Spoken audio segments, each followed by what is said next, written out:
am delighted to welcome onto the First Time Facilitator podcast, Barbi Honeycutt. Welcome to the show. Hi, thank you for having me. It's funny how we met. It was through, we've just been talking about it, Pat Flynn's Community SPI Pro.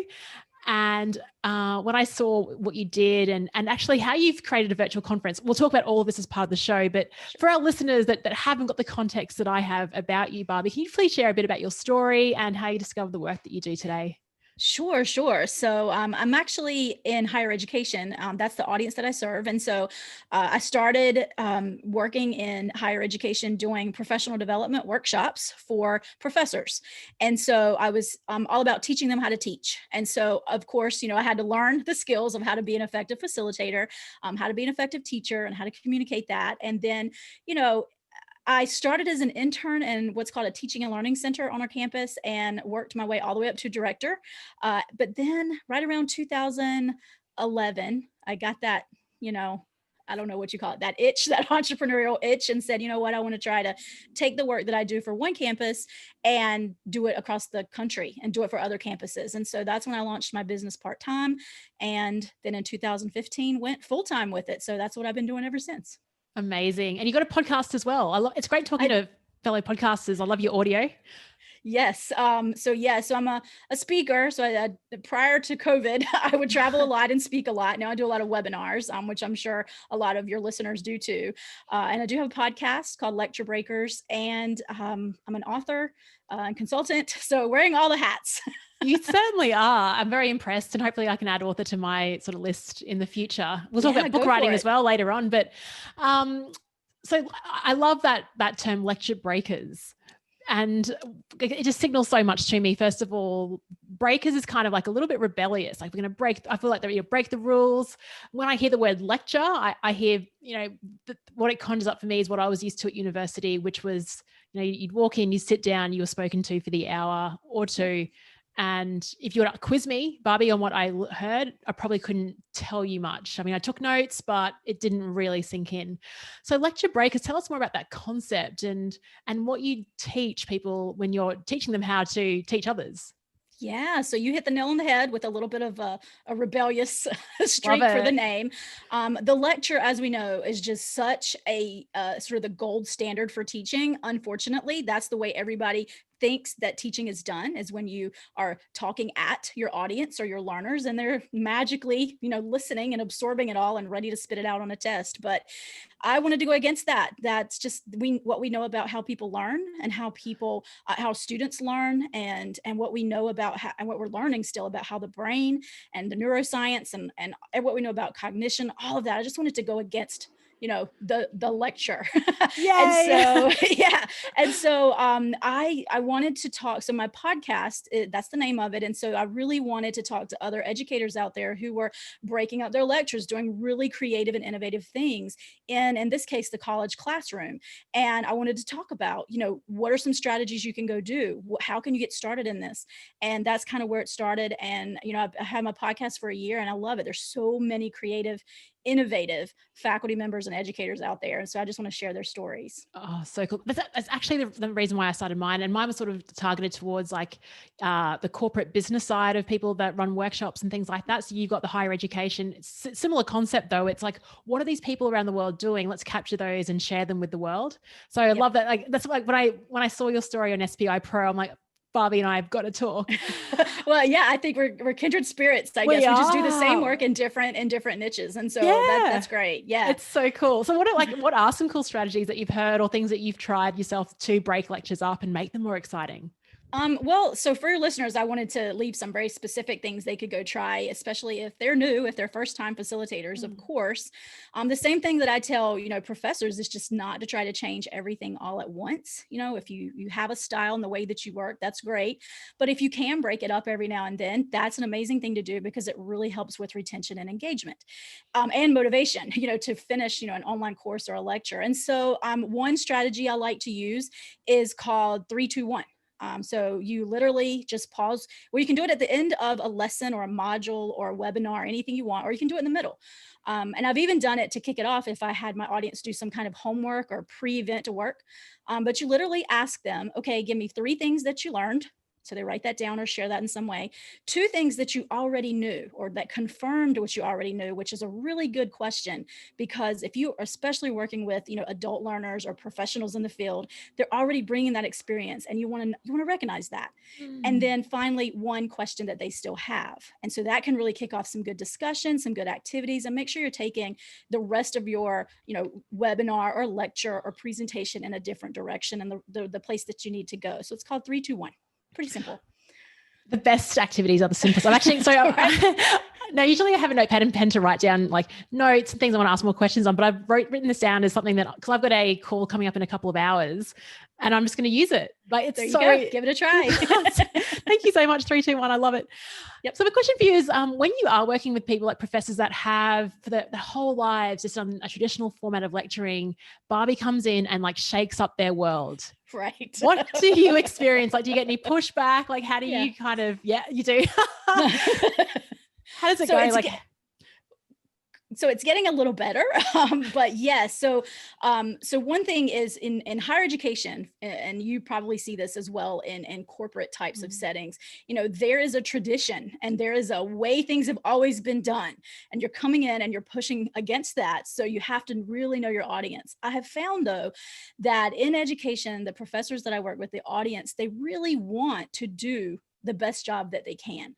And they're amazing at what they do. And those that are still stuck in the, I call it the sage on the stage. I'm sure you've heard that motto where, you're this expert on the stage and there's your knowledge that you're passing on. They usually don't show up in my workshops, but the people who do come are really excited. They're open to learning. They're ready to try something new. But I have found that I have to sometimes show them the evidence first. So sometimes they need to engage with some type of article that's been published recently or some data, so they can start to see how it changes and transforms the learning experience for students. And speaking of students, there's resistance there as well. So, when we talk about anything related to active learning, or, you're doing any kind of active facilitation, student-centered learning, anything like that, it's a new model for many students, and they don't always understand why they're doing it, and they don't see the purpose. And so there can be a lot of pushback from students, and that student resistance is something that we have to talk through and figure out the strategies for, because they may not know their role. They may not know what they're supposed to be doing. They may not know how to get that A in a course where we're doing all these activities. They may have had really bad experiences with doing some really poorly designed interactive types of learning. And so they bring that into the classroom space. And I'm sure that happens in training and development as well. Big time. Yeah. I'm even reflecting, but I continue to say it on the show. I guess the reason my show is around is because workshops, team sessions have such a bad brand. Like, like the second someone gets an email about like, oh, we've got another team day, it's like ugh. So I guess as facilitators, it's kind of cool because the expectation is so low.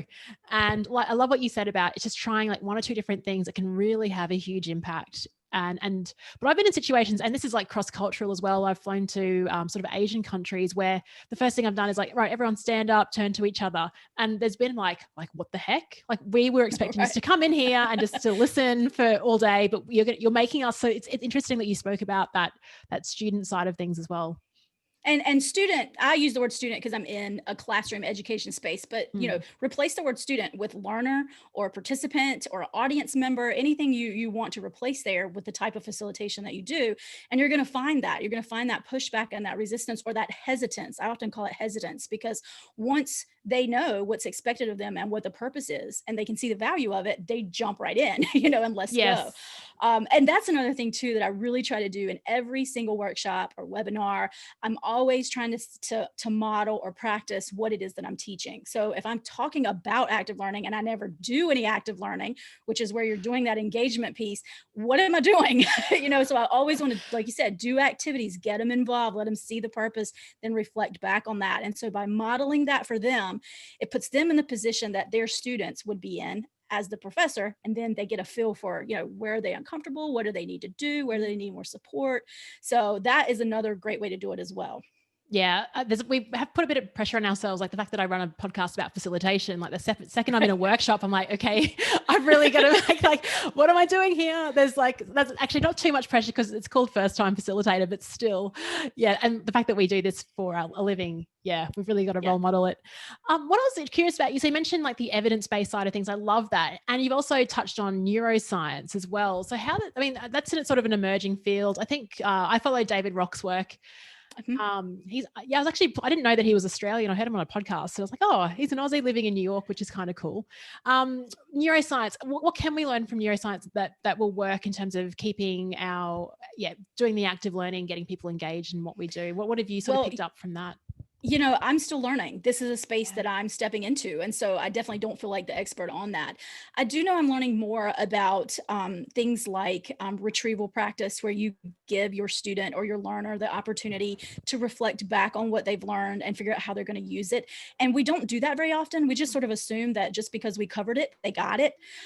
Or just because they passed the most recent quiz or the most recent performance review or whatever it is ever how you're assessing that or measuring that they did it. But we don't often come back to it many, many months later and say, okay, let's check this knowledge recall. Let's see what we're doing here. And so that's one thing I've been learning a lot more about. And there's just easy ways to do that. Even that 3-2-1 strategy is a way to do that. You're tapping into that prior knowledge, helping them make those connections and form, their own mental model or schema around how they look at the world and how they make sense of it. And so again, I feel like such a newbie in this space, but the more I read, the more I see how the strategies connect to those and make those things visible. And so that's kind of where my own professional development has been going over the last year or so. Yeah, me too. And it's a question that I always ask in this is like, how do we create this great environment? People are inspired. They're like, ready to go. And then you let them go into the world.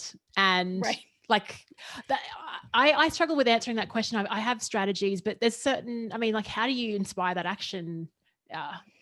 What are your thoughts on embedding? It's tough. It is tough. And how do you know that they take action on it? So they come to a workshop for an hour or a day, whatever your length is for your workshop, but it's a one-off event. Usually it takes place and then we go and we do whatever we do. We teach classes or we go back to work or whatever that is. And so that transfer of that knowledge from that workshop is something that's sometimes very difficult to measure. And especially in education, sometimes we don't know if our students are going to use this stuff until they get in the job market, until they're graduated and moved on, which could be 3 years from now. And so it's really hard to measure.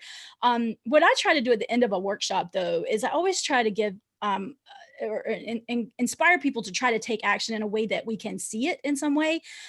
So one thing I might have them do is like I have a community built around my podcast. And so when I do a workshop or like when I did my conference this summer, I encourage them to come back and share with the community what they learned and how they used it.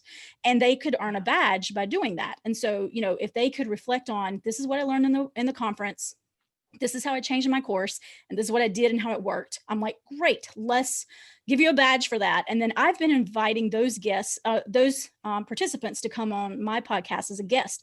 And I do what I call a case study episode where we dig into, okay, what was your problem that you were having? Why did you want to change it in your classroom or your situation? And then, what did you learn? Where did you learn that from? And then how did it go? And what would you change?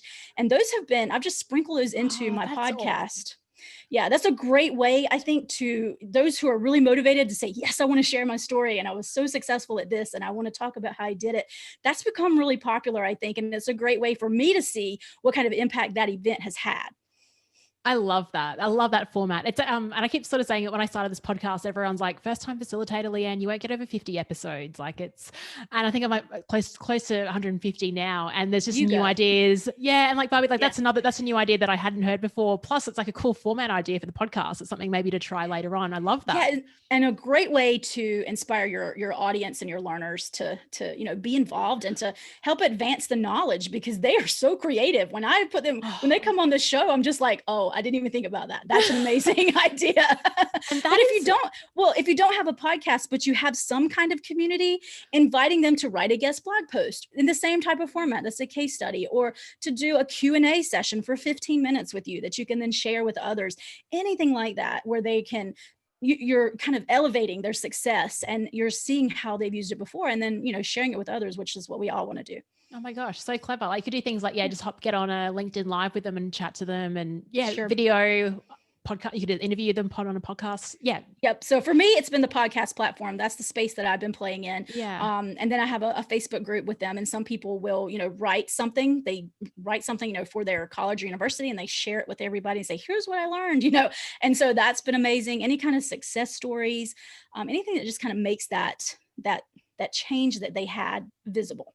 Yeah. And celebrate. Everyone celebrates along, and then celebrate it. And they can riff off the idea. It's so clever. Thank you for sharing that. Oh yeah, you're welcome. So let's talk about your virtual conference, because I was really curious about that. So tell, what was the context? Was it an in-person event that you pivoted to virtual, or you just decided to put on a virtual event? Yeah, and then, the story's kind of cool. Yeah. Share it with us. So I launched my podcast in October 2019, and then I sent all of my subscribers an email that I send every year. I sent it in November, and I just asked them, what are the biggest challenges? What are the things they have the most questions about? What do they want to learn next? What kind of formats do they like to learn? Do they like to read? Attend webinars, attend, whatever, conferences, events, whatever. So I got this feedback. And so in December, I looked through the feedback, and it said that a lot of my audience loved community. Like they wanted more opportunities for community, which I could not believe, because I just had this assumption that people who are professors in higher education are just sort of their lone wolves, and they just kind of do their own thing and do their research. But they didn't. They were asking for community, which I had not built into my business at all at that point. And they liked webinars. And I said, okay, I can work with this. And so I decided in December, I was going to launch a virtual conference that was a series of webinars that were put together strategically. And I was going to build a community around it, exactly what they asked for. So I knew I wanted it to be virtual. I didn't want to deal with, hotel rooms and all of that stuff. So this was in December before COVID. So this is, me planning my conference. I'm moving along. I'm hiring speakers. I'm figuring out the content, doing all the things, getting sponsors, everything's chugging along. Then March comes along, and it's like, bam, here we go. We're shutting down higher education. We're moving everything online. And I was just like, oh, wow, this is either going to go really good for me or really, really bad. Like everybody's going to be so burned out on virtual stuff. And this was in March, and my conference was in June. And I said, okay, I'm just going to keep plowing ahead. I'm just going to keep doing it. And so I kept planning it, kept marketing it. I adjusted the price a little bit because of COVID, and just, did the best that I could with that. And it was my most successful event that I've done for my business in 9 years. So I'm very thankful. We had 352 participants from around the world. Yeah, my goal was 30, right? My goal was 30 participants. 10x. Grant Cardone would be very happy with you. Do you 10x it? Yeah. Well, and from a business perspective, I didn't have to pivot my conference like everybody else did who was having conferences in higher education, because I was already planning it. So those who had physical conferences in higher education, which is what all of our conferences were prior to COVID, they were having to scramble quickly or reschedule or cancel. And so my conference was still there. And I was like, okay, maybe I can, maybe this will be successful. And so I really enjoyed it. I don't know how deep you want to go into the conference, but I'd love to go deep into the conference. Yeah. Okay. Like what it took to run it, what you learned, all that. Yeah. So I do have, in your show notes, I'll send you a link to a free, just a blog post, an article that I wrote about 12 questions that everybody needs to ask before you launch your own virtual conference. They're the same 12 questions that I planned. And I started just thinking, okay, I'm going to do, some Zoom. I'm going to record it on Zoom. It's going to be live. And I realized quickly that I had to scale up. Once I got 300 people, I was like, oh, I gotta figure this out. But basically, here's the format. So it was in June. It was held for 3 days, a Tuesday, Wednesday, Thursday. We ran from 12 to 4 every day. I had 3 speakers each day. So I didn't have tracks and didn't get all confusing like that. I'm like, my first conference, everybody's going to have the same speaker for the same amount of time. So I had 3 speakers each day, and those speakers went for 45 minutes each. And then there was about a 20 to 30 minute break in between sessions. I also did a bonus session that was me that I had pre-recorded, and I put that into, I used Teachable at the time. And put all the recordings in there so people could go in there and access those at any time. I gave them 30 days access to all conference materials after. They could earn a badge, which I mentioned. I had about 12 sponsors. So, and I gave all the speakers like a free sponsorship package, as well as paying them to be a speaker. And so, you know, we used Zoom for the sessions. I used Teachable for the recordings, and I used Mighty Networks for my community. I was going to ask that question. Yep. Yeah, which has pros and cons. If I do it again next summer, I would not use Mighty Networks because I'd really had some trouble with the tech. But the participants loved it. Like, they loved that piece, and that piece was, I couldn't even keep up every day with all the conversations, which was amazing. That's exactly what they wanted. Yeah, because I see like a lot of virtual conferences that have the community feature, they find it really hard to create the dialogue. And so what do you think it was with your group in particular? Is it because they were all rallied around the fact that they can't now educate in person? Like, was it because they had struggles at the same time and they were all working from home? Like, what do you think it was that sparked? Yeah, I think it could be, I cannot take credit for all of this by any means, but I think it was an early virtual conference. So, you know, if we're looking at the trend of the year, it was one that came in pretty early because we closed down higher ed in March, and then this conference came in June. A lot of people, their conferences were in the fall, you know, like now.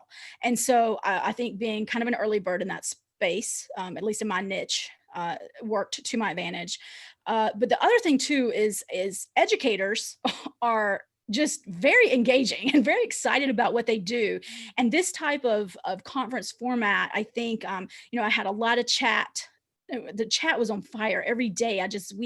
Even all of my speakers said, Barbi, I can't believe this. I can't believe how engaged this audience is. Yeah. I chose my speakers. This is an important point. I chose my speakers based on my most popular downloaded podcast episodes. So I invited those guests back to be to lead like a session so they could go beyond their podcast episode. And so I knew that would probably generate a lot of interest, and they were amazing. My speakers were incredible, and I did everything I could. If they had businesses, I was promoting their work and their business and everything 3 weeks ahead of time before the conference. I was really trying to stir up some excitement. I was asking my community questions. I opened Mighty Networks 3 weeks ahead of time, just really tried to get that engagement before it even started. And I think that had a lot to do with kind of building that space.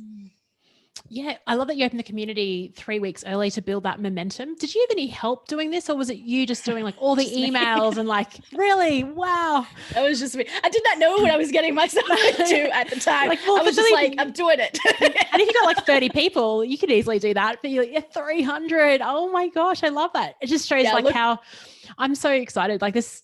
Honestly, Barbi, like when I'm listening to this, I'm like, I want to run my own virtual summit now. But yeah, I'm going to do some more writing around that. So that first article that you can link in the show notes, that's kind of the preparatory part. Then I want to talk about all the tech that I used and some of the hiccups along the way, things to prepare for. I think it's all about, you know, picking your speakers. And I served as the host throughout the entire event. So I was monitoring that chat, being that link between my speakers and my audience, and just trying to really monitor that and do the best that I could. But it was just really effective. And I think it's really important to choose who your speakers are and to make sure that you know your role that day. Because if you're going to be a speaker too, you got to have somebody else who's going to, you know, monitor that chat. I did hire a tech assistant because I could not do that. I couldn't manage people's tech. I can't hear, I can't see the screen or whatever. So I did hire a tech assistant for those 3 days. Yeah, that's so I do recommend that. Yeah. Oh, totally. Yeah, the timing is really important as well. I remember, I'm trying to think about what I was like in June, but I remember when COVID first hit, March, April, May, like honestly, every week, I think I signed up to like 3 webinars a day because all of my favorite people in the world were doing free webinars. And I'm like, I just want to, and like, I didn't catch up on all of them now. I've got webinar fatigue because I'm now doing my own, like running them as well. Let's talk about then, so you got very comfortable running virtual sessions through Zoom, through your summit. How is your educators going with, and yourself included, now pivoting your business? You said you used to travel last year. You're doing a lot of your stuff online now. How are you finding that? Have you learned anything that's different, that is challenging? Like, what are your thoughts of pivoting everything you do to? Yeah, well, you know, I feel like, so I've always had online courses as part of my business since like the second or third year I started it. Yeah. So I've always had that, and that was there and through Teachable, and that was great. You know, that was running, it was fine. But it wasn't the caliber I wanted it to be. I wanted that engagement and that connection and that community. I just didn't know how to do it. And so the conference helped with that. And then everybody transitioning to, you know, the online space after COVID has given us a lot of new ideas, a lot of research that's out there now, experiences that people are sharing. We know what's working, what's not working. I am a little worried about the Zoom fatigue. I'm hearing that a lot in higher education and in my space as well. And I think that's going to have a huge effect on, you know, virtual conferences going forward. I don't know.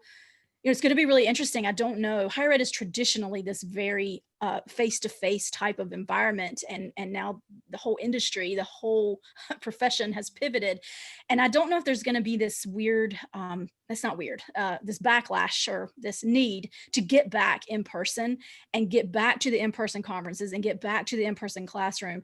I'm not sure if it's going to go that direction, or if people have learned that, wow, look at all the things we can do in the virtual space and how we can keep making it better. It's more convenient. I'm able to do, you know, 3 sessions, or, you know, like those of us who do speaking for a living, for example, you could do 3 keynotes in a day, where there's no way you could do that if you were getting on the airplane trying to go to 3 cities.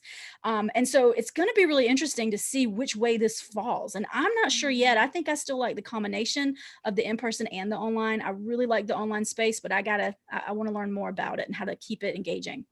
Yeah, in Australia, where I live at the moment, we're seeing things are kind of normal, but in terms of workshop space, you can't have many people in the same room. So you've got to look at, you know, different height. People are sitting in the same building, but in 2 different rooms. So it's still kind of like a weird hybrid thing. That's a tough one to figure out as well. Like, if it's, I don't know, like, how do you include everyone if it's a hybrid experience? Because the people already in the same room have the upper hand, because they can just freely talk to each other. Yeah, I've done a couple of podcast episodes on that, because I'm not in that. I'm not teaching in the college classrooms right now, and I'm not teaching in person, and so I couldn't really connect with that. So I invited some other educators to come on the show and talk about some strategies on how they're doing that. I'm definitely not the expert. So people are making it work, but it's really frustrating. It's getting really frustrating for those of us who are leading these things to figure out how to do that really well. And so I think I need to be an all or none. Like, it needs to either be all in the same, you know, in-person space, or not in the in-person space. We're going to go online. That's just the way that I facilitate. I think I would be very stressed out and not a good facilitator if I had to balance all the moving parts, you know, and still try to be effective. So, but that's just me personally. But it's going to be really interesting to see how this falls. I really like the flexibility of building my business more towards an online model.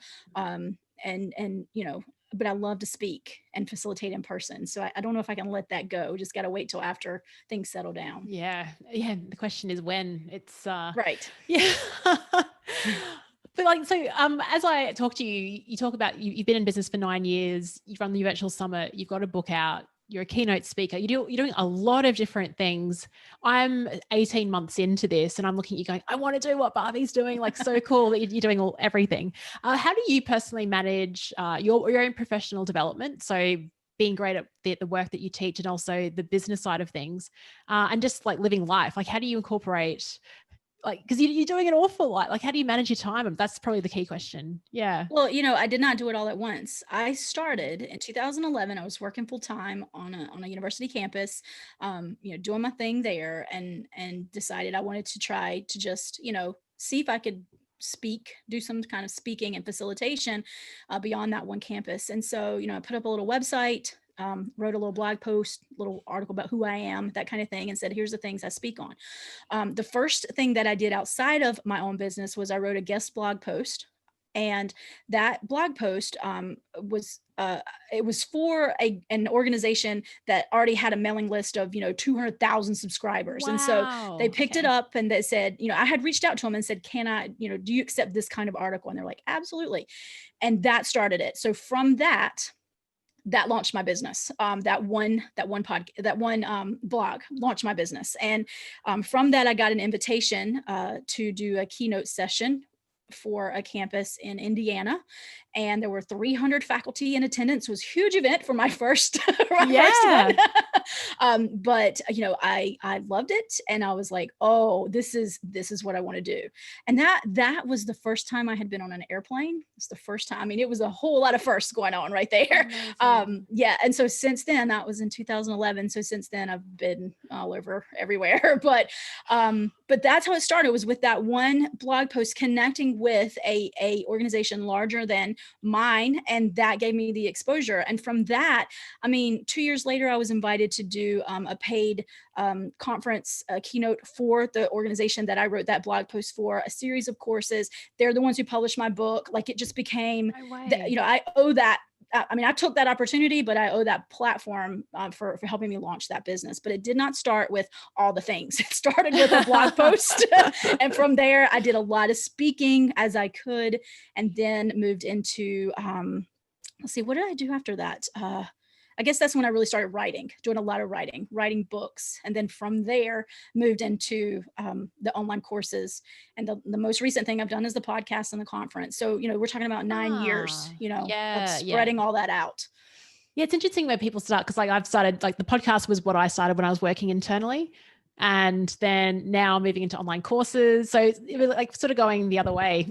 Well, in 2011, we didn't have podcasts were still new kids on the block. I mean, there weren't that many. And I remember Pat Flynn was the first podcast that I listened to while I was putting my, I was pregnant at the time. It was 2014. I was arranging my nursery and putting on my baby's clothes up and everything. And I'm like, I'm just going to listen to this podcast. I don't even know what a podcast is.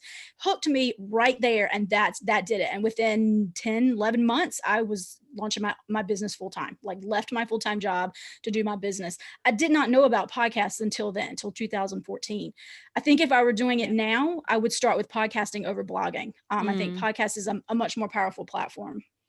So I think you're doing a great job. You're doing a great job. Oh, thank you. Thanks, Barbi. It's always nice to get some validation. Yeah. And Pat Flynn was the first podcast I listened to as well. But that was in 2016. Yeah. Okay. Yeah. So he's changed our lives. He really has. He's an awesome guy. I talk about him all the time on the show as inspiration. And I've been to so many other things, so many other spaces where they do this kind of work. And I just don't connect the way that I do with Pat. His work is authentic, and I've put it into action, and it's been working. Some things I have to adjust, but yeah, I agree with you that it is life-changing. Yeah. And I love that you said, because anyone that is thinking about pivoting and doing their own thing, I think that was a key message, is it doesn't have to be your own platform, and just seek out where your audience is hanging out and do offer up your expertise to them. And I love that one blog article, and that's a cool moment 2 years later, the full circle, that the book and everything else, it just shows the power of networks as well. So it does. And if ever you want to talk about a pivot, which could be a totally separate episode, I did make a pivot in my business, huge pivot, about 3 years ago. And so my brand prior to this was Flip It Consulting, and the flipped model is a classroom model that you use where you talk about active learning, student engagement. And I've consulted with some businesses that wanted to do flipped training and development. So that's that approach. And I had used that and created all of that and built that. And then I noticed that I needed to pivot. It was time. More people already knew about this model. They were already doing it. And so I pivoted and shifted my whole brand around my name, barbihoneycutt.com. That way I could open up and do other things, not just that one type of teaching strategy. And then that led to the podcast, where Lecturebreakers does not lend itself to any particular style. You can bring in lots of different things under breaking up lectures, not just one type of model. And so, that's a whole nother story, but that's just a quick snippet of that, what you start with might not be what you finish with, and that you just got to keep going, and not giving up on it. That way, and listening to your audience, I could see what was happening, I could hear what was happening, and say, okay, it's time to pivot this. So that's what I did about 3 years ago. Yeah. And I love it. Listening is a very common theme. You mentioned that was that email that you send out once a year about listening to your audience, what they want, and you listened to that, gave them what they want, and you got the success from it. And also just that point on personal brand, because I'm the same as you. I've tried all these different things. I love doing a lot of different things. So I just sort of go with leannehughes.com, and it gives us the flexibility to sort of listen and pivot when we need to.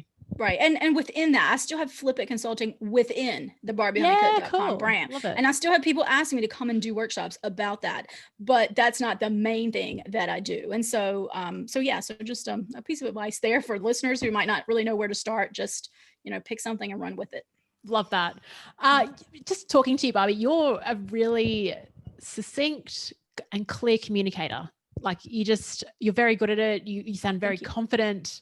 Have you worked on that skill? Or have you always had this ability to communicate? It just comes across like awesome. In college, the public speaking class scared me to death.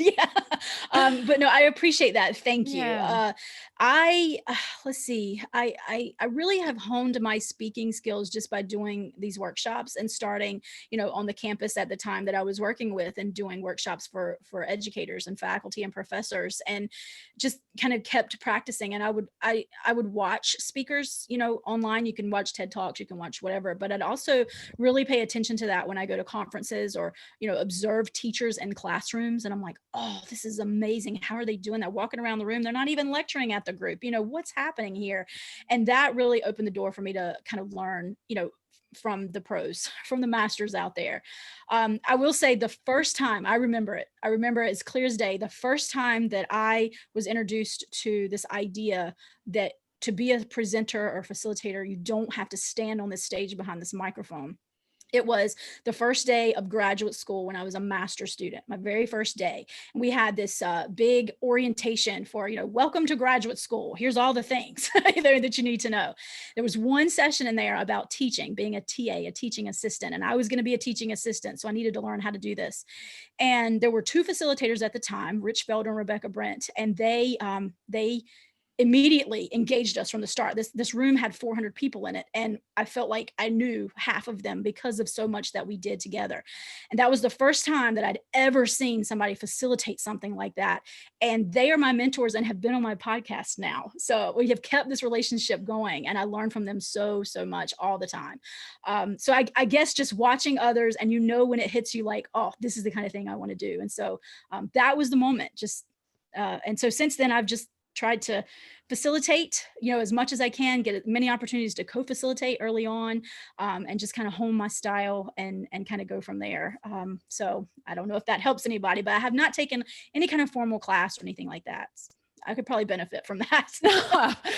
You sound awesome. And I love that you share that story. And I also have that memory of like the first time I was like enraptured in a workshop, and Dr. Catherine Lloyd, she's been on the podcast a couple of times, still keep in touch with her, and a few other people that have been my sort of facilitation heroes, they've all been on the show.